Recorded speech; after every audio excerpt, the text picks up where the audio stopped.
Magandang hapon sa lahat. Bago kayo magsiupo, mananalangin muna tayo.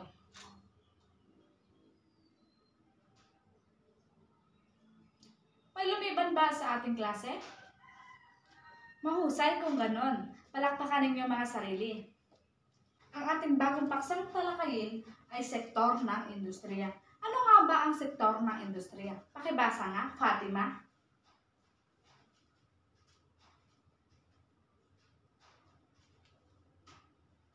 Salamat. Ang sektor ng industriya ay mga pangunahing layunin at makakakuha at makakaproseso ng mga hilaw na material upang makabuo ng mga tinatawag na finished product o mga produktong pwedeng magamit ng mga tao, konsumo na nangangailangan. Ito ang 4 na anyo ng industriya: pagmimina, pagmamanufaktura, construction, at utilities. Ano nga ba ang pagmimina? Pakibasa nga, Grace.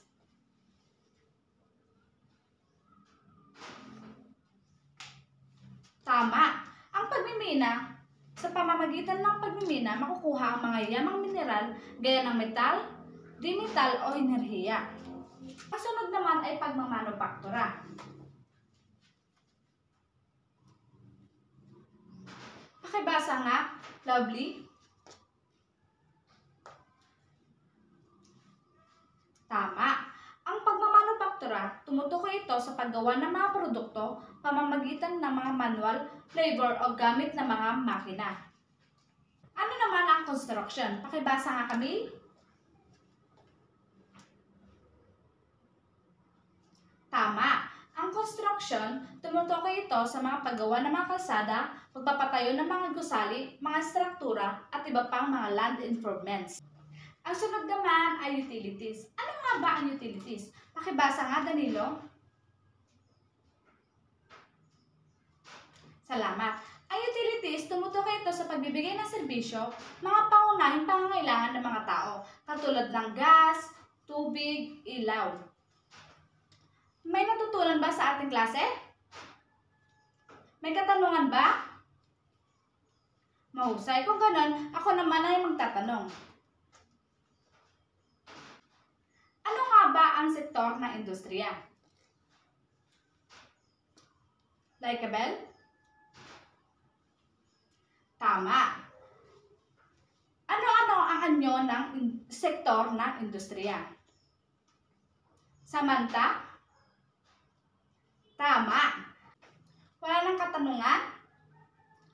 Ngayon, maglabas ng malinis na papel at sagutan itong pagsusulit. Panuto? Basahin ang pangungusap, tukuyin ang sinasaad, piliin ang tamang sagot sa kahon. Isulat ang tamang sagot sa sagutang papel. Naintindihan ba? Ngayon, umpisahan na ang iyong pagsusulit.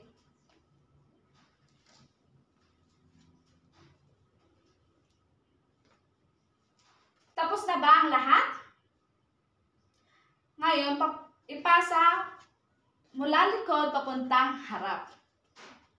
Maglabas ng malinis na kwaderno at isulat ang takdang aralin at ipapasa ito bukas. Basahin sa pahina 412-413 ang aralin ang sektor ng paglilingkod. Pagkatapos ay sagutan ang mga sumusunod na tanong. Maliwanag ba? Maliwanag ba? Kung ganoon, ako ay magpapaalam na. Paalam, class!